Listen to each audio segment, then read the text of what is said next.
Say, how you doing today? How are you doing today? I am your host. Y'all already know Lacey G. Souldier Turner. And today I got a very, very special guest with me, man. You already know he been doing his thing. He is the founder of Smoke a Lot Records, Godzilla Entertainer, Grammy-nominated artist, and a member of the platinum-selling rap duo Loonies, man. Y'all already know, man. He's been putting it down for a long time. Just very influential, man. So without further ado, I want to welcome y'all, the wonderful, amazing, talented YukMouth, man. Welcome to the platform, brother.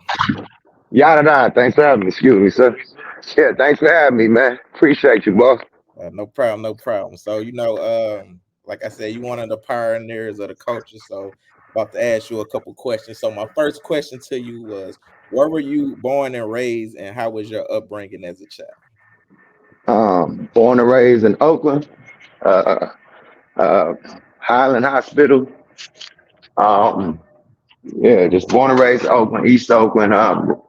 Raised in the projects, 65 Village, 69 Village. Growing up at both sides of the coin, you know, good side of the game and the poor side of the game. Pops had money, moms was struggling. So I experienced both sides of the game.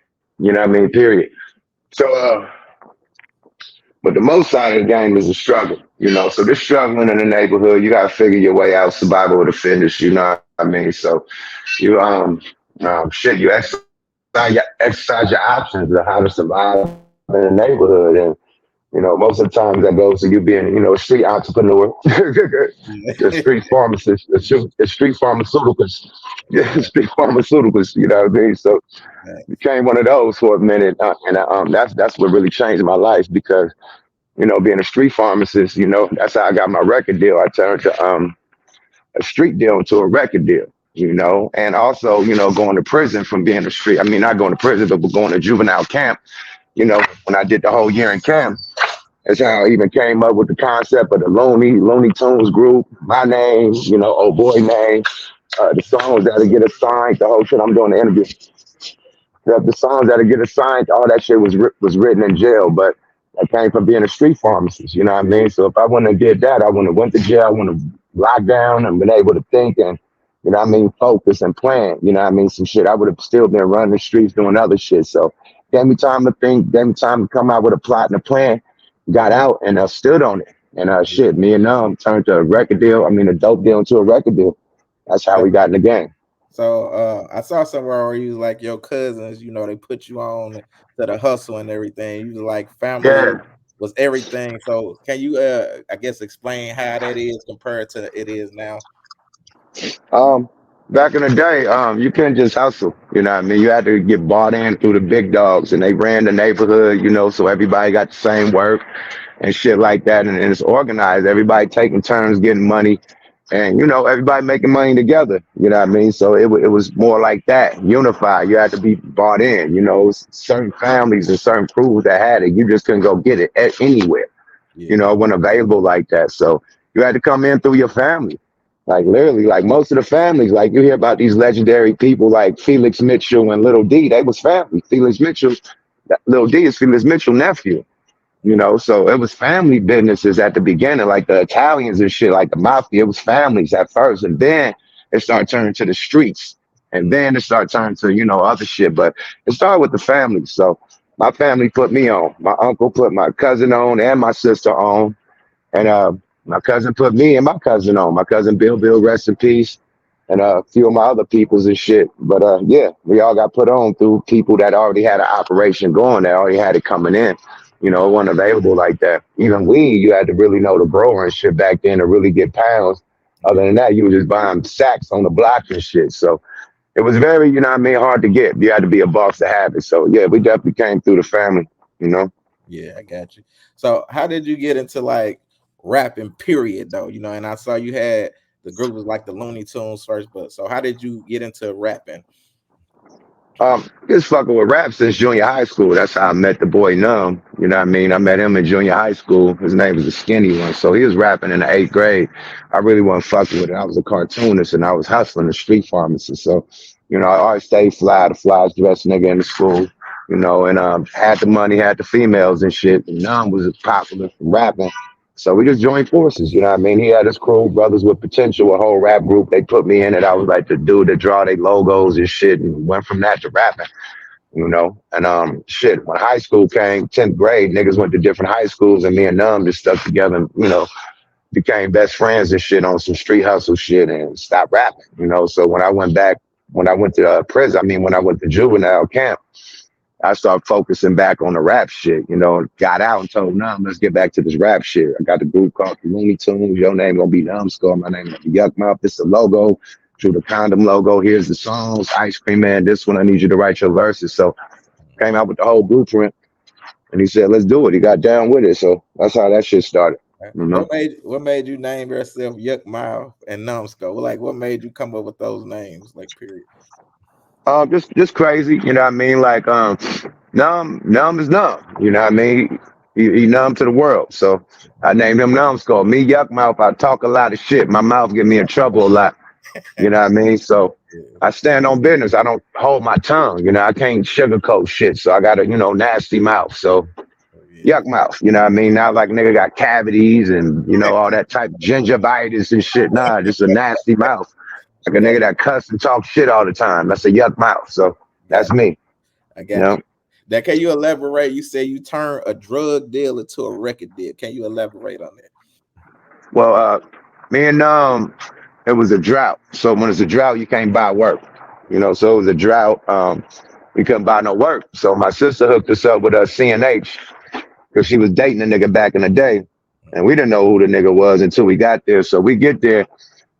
And we got the coke on the table, the money on the table, triple beam and all that. And we noticed that that's the nigga from Too Short video that Too Short was calling Baby Jesus. We like, blood, Too Short, you Baby Jesus? He's like, yeah, I'm Baby Jesus. Like, Too Short? Like, yeah, that's my nigga. He said, fuck this. And I said, fuck this shit. We rap, nigga. Tell Too Short we want to rap, nigga. He said, man, bust a rap for me. So I bust the Ice Cream Man shit. The next day, he took us to he like, I sign y'all. I got a group. A rapper called Drew Down. I got my label, See No Records. I love to have y'all on my shit. And from there, he just, signed us and put us on See No Records. You know what I mean? So that's how we got our deal, rapping in front of a fucking triple beam and pot of coke on the table, money. That's how we got that's how we got in the game. A lot of niggas came in the game sending tapes and demos and tap dancing in front of niggas' offices and shit. We didn't have to do that, Yeah, I got we came across the opportunity and we took the opportunity. We could have just been there and just got the dope and cut, but we noticed that he knew Too Short and we rapping like a motherfucker. Like, what's up with Short, man? Tell Short, nigga, you got some youngsters out here that's gassing for real. So we end up signing with See No Records instead of Dangerous Crew, so Dangerous Music. So, but they still was crew, same posse and shit. So it's still the same family, but different individuals. I got you. So look, man, I saw where you said, can you break this down? Where you had to battle 3 people and the loser had to buy a pizza. Yep, that was the next day. We went to Dangerous Studios and CNH was so hyped about me rapping. Numb never rapped that day. Numb didn't have no rhymes written or he wasn't prepared, but I had my rhymes written from jail, so I was gassed. Next day, like, yeah, y'all come to Dangerous Studio. So we go down there, we hype, we gonna meet Too Short and shit. Yeah, we gonna be cool. We gonna be part of the Dangerous Crew. We get there, nigga, we get a lump in our throat because Too Short, it's fucking CNH want us to battle Too Short niggas. So Too Short got his young rappers called Bad Influence, which happened to be a dude that we went to school with, me and Numb, which is Rapper Ron. We went to junior high school with him. When I met Numb, I met Rapper Ron at the same time. We all went to junior high, Westlake Junior High. So we knew Ron, but Ron wasn't rapping. Like, he wasn't a dope ass rapper back then. He wasn't fucking with Numb. So, like, I got out of jail killing Numb. You know what I mean? So I'm like, this nigga, man, I'm underestimated him though, because he got better too. You know what I mean? So there's me against 3 niggas because Numb didn't have no rhymes. You know what I mean? So it's me rapping against Rapper Ron and Diddley Dog and Eclipse. So going bar for bar, rhyme for rhyme. I killed the first two niggas, and then just me and Rapper Rhyme going until he did the freestyle shit. It's about pieces. So he said, CNH, you lost, go roll some reefer. Matter of fact, go get the motherfucking pieces. And the whole motherfucking studio just erupted, because he freestyled. That was a freestyle. That wasn't no written, and it was exactly about what we had going on. So he won by default. Okay. Period. I ain't say some of my top songs because there was too many artists in there, and I thought they was gonna steal my shit. So he won by default. I didn't give him my full throttle, the full gas tank. I just pressed on a little bit. I You got you. know, let niggas know I could gas, but I didn't get a nigga the full throttle. You Got dig? I held back. So you held the clip. I got you. I held a whole 200 clip, nigga, to some shit. And a grenade launcher. I held all that shit back. I just hit that nigga with the Glock 17. And pull out no AR, no bazooka, none of that shit. You feel me? So, but I had those in store. I just didn't want to do it because niggas steal my artillery. You Yeah, know what I mean? And got and make that shit a hit before you ever get in the studio. You feel me? I got you. I got you. I got Yeah, so I had niggas in there with record deals. I had no deal. I'm holding my shit with my life. Like, hey, nigga, it's still this concept. It's over. And me trying to, even with doing all that, they still sold the Ice Cream Man. We They put out did. the Ice Cream Man. What the fuck? Twice. Master P sold Ice Cream Man. And the Yep. motherfucking Friday the movie sold the Ice Cream Man where they had Big Worm. Yep. Yep. I got you. Yep. Sure did. And that's Ice Cream Man. I didn't say the Ice Cream Man, and it still got stolen. I knew niggas was gonna steal that concept. I knew it. That's why I didn't say it. And as soon as we put this shit out, they still steal it. Like we ain't put it out. Like, are you serious, nigga? So yeah, I knew that was a heavy concept, and even though we put it out first, they still bit us. So I knew if I said it at that day at that studio, that shit would have came out before we ever Yeah. even get a chance to put it out. You know? Definitely. Yeah. Definitely. I So got you. So let me ask you this. Where did the name the Loonies come from this particular day? How did y'all form the name? it was the Looney Tunes. You know what I mean? Like the cartoon Looney Tunes. So Yeah. that's what it was. But Warner Brother, could sue us and shit when we got the version. So we went from being the Looney Tunes to just the Loonies. Okay. So it's a Looney Tunes, like crazy tunes, like the cartoons, but we real crazy in the streets and shit, you know what I mean? And funny. So it's basically the gangster funny side of hip hop. We was being funny and gangster at the same time, having fun with the shit. So that's what the Loonies mean. Like, we're gonna have some fun with the shit, but it's still gonna be gangster and loony. Got you. So All that's right. what the concept was. I got you. Okay. And also I gotta talk about this. You are the creator of the cult classic, one of the biggest songs that ever come out of the Bay. The biggest weed anthem to me, you know what I'm saying? I got 5 on it. How did that song come about? Oh man, just being broke, pitching in five. We was teenagers, man. Like we got our deal at 18. Like literally, we got signed when we was 18. So making that song, we was just broke. Like niggas was broke. Pitching in. Like before that, like teenagers, just a general purpose. Like I could have money. I was hustling. I had money. But other niggas didn't have money. They had to pitch in on gas, pitch in on drink, pitch in on the weed. Just to get around. You know what I mean? Period. So now it was like, man, everybody got a song about getting high, but they don't talk about what it takes to get high. Let's make a song called I Got Five on it. So we just started freestyling, beating on our chest and beating on the table. So we wrote that whole song without no beat. Mm, We was at the trap, want to see CNH Traps on 68th and Bancroft over there by my neighborhood. And we just beating on the fucking table and beating on our chest and just wrote the whole fucking song. Period. So we wrote that whole song without no beat. Time to go to the studio to go fuck with Tone Capone. We like everybody doing remakes and shit, you know what I mean? We like nobody did the Why You Treat Me So Bad, man. So let's go to the record store and grab that. So we grab the record, bring it to the studio. We tell Tone Capone this is what we want to redo.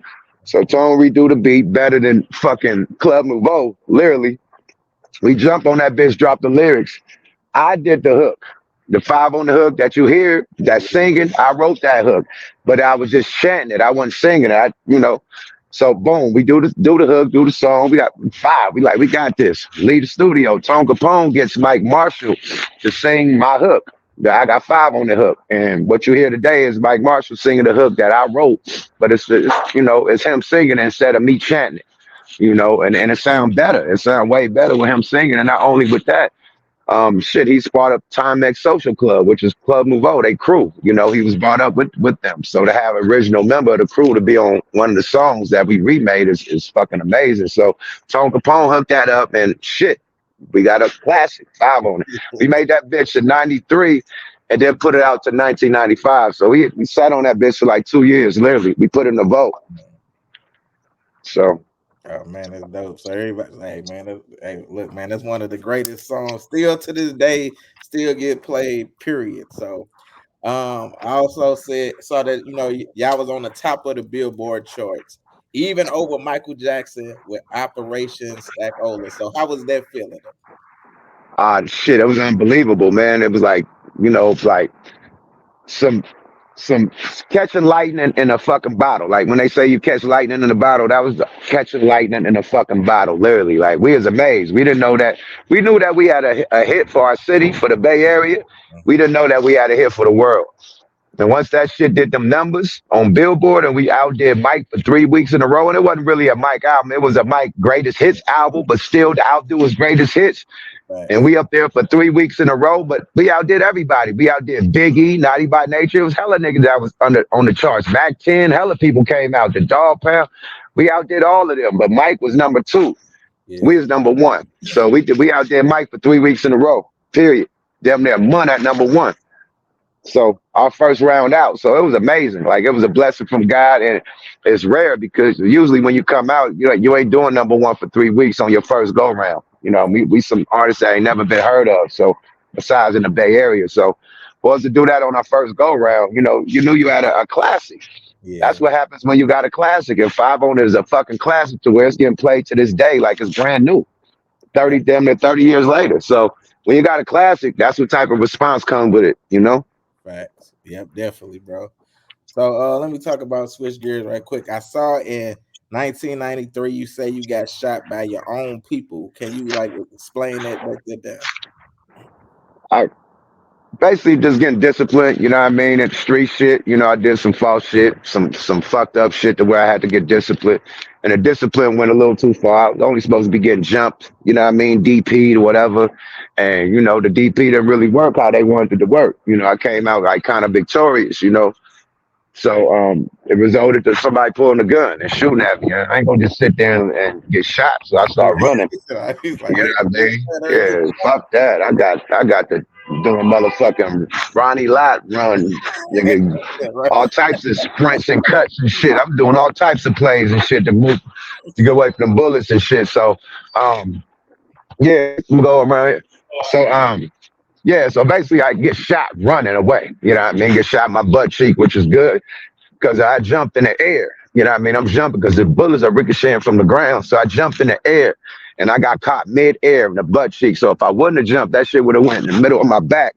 I probably would have been paralyzed. So look how God worked. I think he lifted me in the sky, like literally, like out, like real, literally. So God was protecting me that whole time. Because the nigga tried to shoot me point blank range and missed. I'm like, right, literally missed. And I was able to turn around and run and he's still missing. He didn't catch me till I was across the street, hitting the corner. Like right when I'm hitting the corner, I got shot. So from point blank range to shooting, me running away across the street and damn near hitting the block, he finally caught me. So that was God, definitely. Because I should have been shot point blank range and he missed. I'm glad you alive. Hell yeah. I'm glad I can walk. I'm glad I'm not paralyzed and no shit like that. So shit like that happens in the street. I'm from a vicious area in Oakland called the 65th Village, the 69th Village. The most deadliest projects in Oakland besides fucking Acorn. So yeah, literally. So it's a war zone out there. And yeah, when you do some shit out of pocket, you're gonna get checked just like an enemy. So yeah, I did some out of pocket shit to one of the OGs that was one of the OGs of our neighborhood. And you can't do no shit like that. I was young and dumb. Thank you. So yeah, got disciplined and shit happens. Got you. Shit happens in the hood, man. So let me talk about this too, because the Bay, like y'all are pioneers of a lot of music from around the world, period. Do you think the Bay get credit for a lot of the sound y'all created for all these other regions? I'm doing an interview. Can you cut the music down? Thanks. Can we go to this? Okay. Hold on. Can we go to uh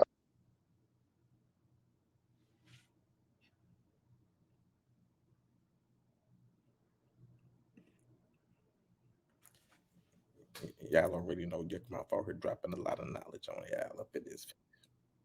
Yep, he'll be right back up in this bug. YukMouth is dropping knowledge on the people. Dropping that knowledge here. There you go. He back in. He back in. He back in. Hold on, let me get him. Got you back. yeah, Got you my back. bad. Trying to get some shit organized in this car, man. My bad. Oh man, it's all good. So But yeah, discipline shit happens. You know, I'm alive. That's all that count. so I'm look, alive, baby. so, I so let me survived. so let me ask you this. What I was saying, I was like the is Bay is the pioneers of a lot of music from around the world, period. Do you think the Bay gets like credit for a lot of the sounds they created around different regions? I mean, in certain regions, they give us our love. You know what I mean? Shout out to Kansas City. Shout out to any place in Washington. Shout out to Oregon. Shout out to anywhere in Nevada, anywhere in Arizona. But certain places, you know, take our whole sound and don't give us no love. Don't even say where the sound come from. Say they got it from niggas down south. It's like, come on, bro. Stop lying, bro. Yeah. Like, let's be real with yourself and let's be real with the music, my nigga. You know, niggas start creating music like that when Mac Dre, Keep the Sneak, when that whole hyphy music started going down, you know, it changed the game. And it still changed the game because the hyphy, ratchet, all that shit came from the Bay. The Mhm. slang words that niggas talk, that everybody, even stand on business, man. Everybody, oh, stand on business. But stand on town business. That's like business, stand business. That's what stand on business. But everybody thinks they business. Our nickname for Oakland is town business. Period. So I'm standing on Oakland business, standing on town business. Niggas just say cool words because they hear Bay Area niggas say it. You know what I mean? So we bring a lot of slang, a lot of the styles, a lot of the motherfucking shit to the table, and we don't get no love. But they give the love to New York. Oh, they the mecca of hip hop. Well, we the mecca of the game, nigga. We where the game come from. We where the hustle come from, nigga. Period. Because everybody else was gang banging and doing shit that wasn't making money. We was up here dealing with these cartels, you know, getting shit flown in, nigga. My dad was dealing with Pablo Escobar, nigga. So nigga, we was getting to that bag. We big time nigga. So that's period. We ain't on that other shit, man. That's why you never hear niggas gang banging in Oakland. Nobody ever was a blood crip in Oakland as far as black people. Now you got the Mexicans, Norteños, and they do what they do, but that ain't our politics. You ain't gonna Yeah. have one nigga in Oakland claiming blood or crip or vice versa or disciple. It's not happening. We hustlers. We not no gangbangers. So we different than the whole fucking world. Everybody following the gang back city. Not us. Village. So we different. Period. Got you. So let me ask you this: what was your relationship like with Tupac, and do you consider him a Bay Area rapper? I consider anybody that came to California and they career got made in California where they got stamped.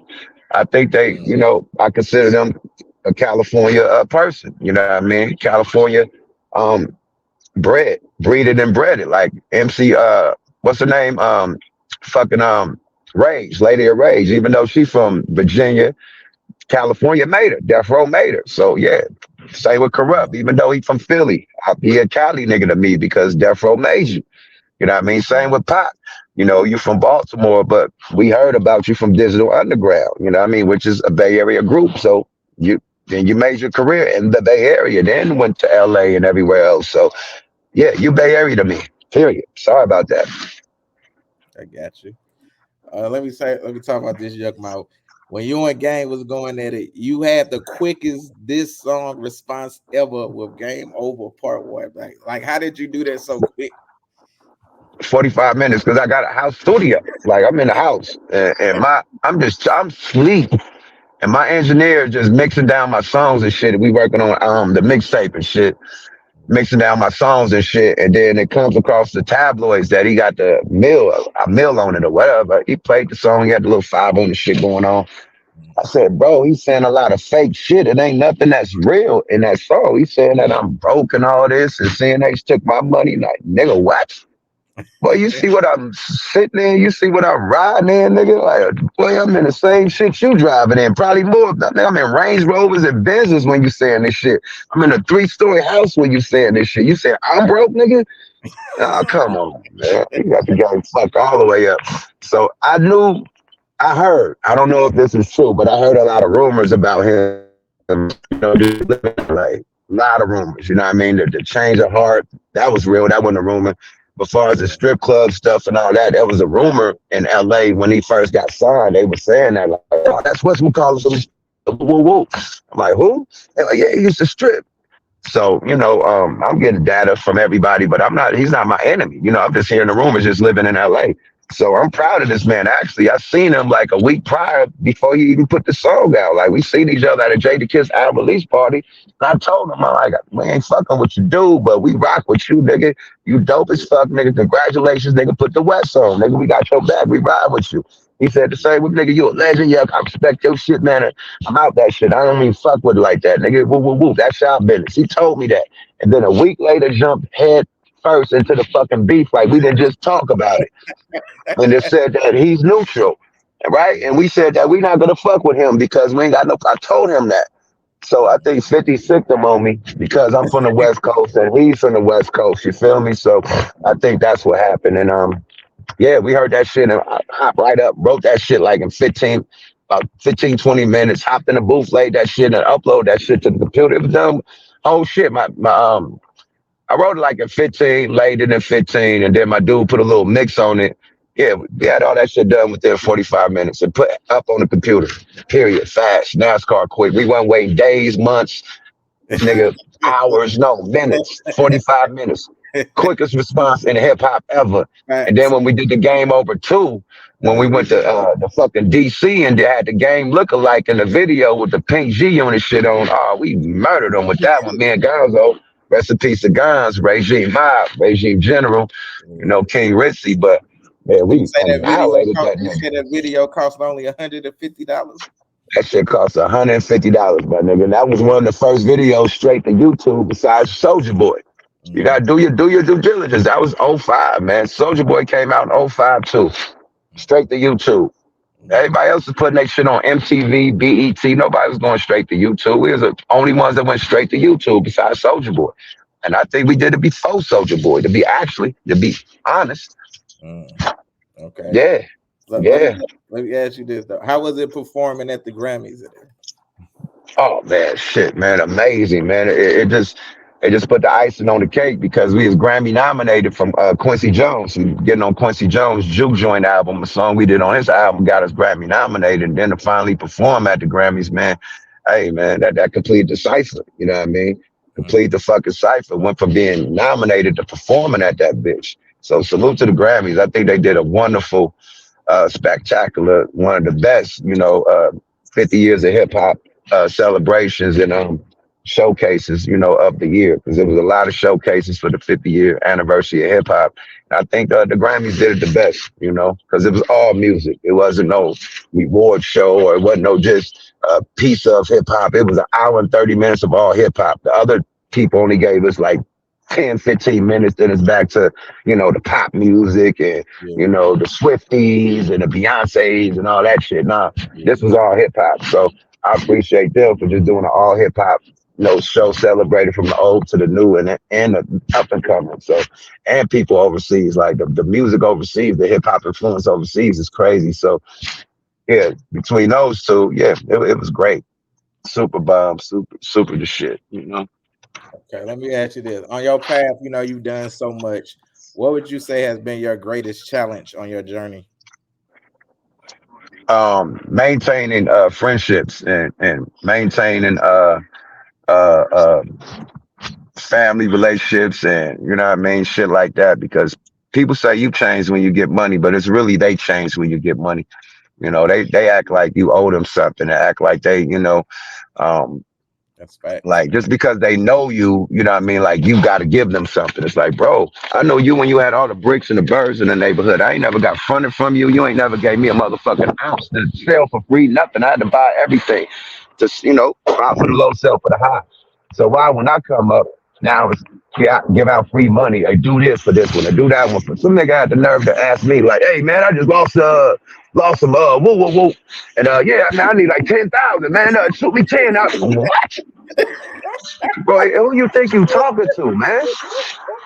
Yeah, I just lost 10,000. The fuck you? You better go find it. He said, shoot Better me go 10. re-find it. He said, shoot me 10. Yeah, they're gonna ask me for 10,000. Like, bro, who you think you talking to like that? I don't give a fuck if we grew up together or not. Yes. Hey, that's real. Nigga, my Hey, auntie gonna have a problem just calling me out the blue, nigga. Asking for 10,000. Who the fuck you think you is? My auntie can't do that without proper, you know what I mean, excuse, a proper emergency. Like, bitch, facts. but we're not a nigga that's from my neighborhood. Like, nigga, you better hit the block. Like you been doing, nigga. Facts. Come on. Give Niggas me just be facts. taking this shit like you just a fucking ATM. So, Yes. and then friends get mad.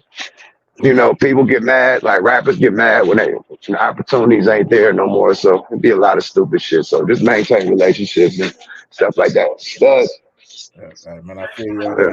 To flip that, what would you say has been your greatest accomplishment? Ah man, hip hop. Just doing hip hop, I think. Everything that came with doing hip hop, my greatest accomplishment. From the solo career to the group careers. Because I got the Loonies, I got the Thug Lords, I got the Regime, got the Savages with me and J Hood. So with the groups, um, the solo career for rap a lot. You know what I mean? Doing my 1-2 with YukMouth. Yeah, my rap career has been the best thing I've done so far because it took me around the world. I've been on television. I've been, met the greatest musicians ever. And work with the greatest musicians to get on Quincy Jones' album. Being on Quincy Jones' album got us on Oprah Winfrey. We performed at Oprah Winfrey because she did a Quincy Jones special and he brought everybody out that was on the album to perform. So we ended up performing at Oprah Winfrey. We went around the world and back. Grammy nominated, Grammy performed, Rap a Lot Records, Version Records, like it goes on and on. Dealing with people like Tech Nine, helping him up in the game. Like we was one of the first ones to put Tech Nine on the album when we did Lunatic Music with Killers on the Payroll. Look at Tech now; he's a millionaire. So, we done did a lot, bro. We done did a lot. We done helped a lot of people. So my rap career, definitely, that's it. All right, I got two more questions for you. So, what advice would you give to like artists trying to come up in the game Gold or now? white gold? Because it's different now. So, what advice would you give to artists trying to come up in the music game now? Are they real or are they?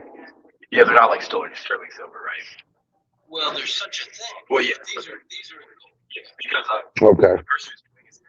Hello. Yep. Yeah. Okay. Answer questions. I gotta do this jury thing right quick. Try to get these studs right quickly. Yeah, What you saying now? I said last two questions. I said, what advice would you give to, the music industry is different from then when y'all came into it. What advice would you give an artist trying to get into the music industry now today? Hey man, believe in yourself. You know what I mean? Invest in yourself, man. You gotta pay to play.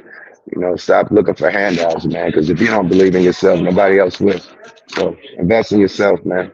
Go independent, man, and you'll reap the best benefits out of that. Period. And stay consistent. The more music you put out, the more money you make. So stay consistent. And pray to God. Pray, God can always elevate your wisdom and your life.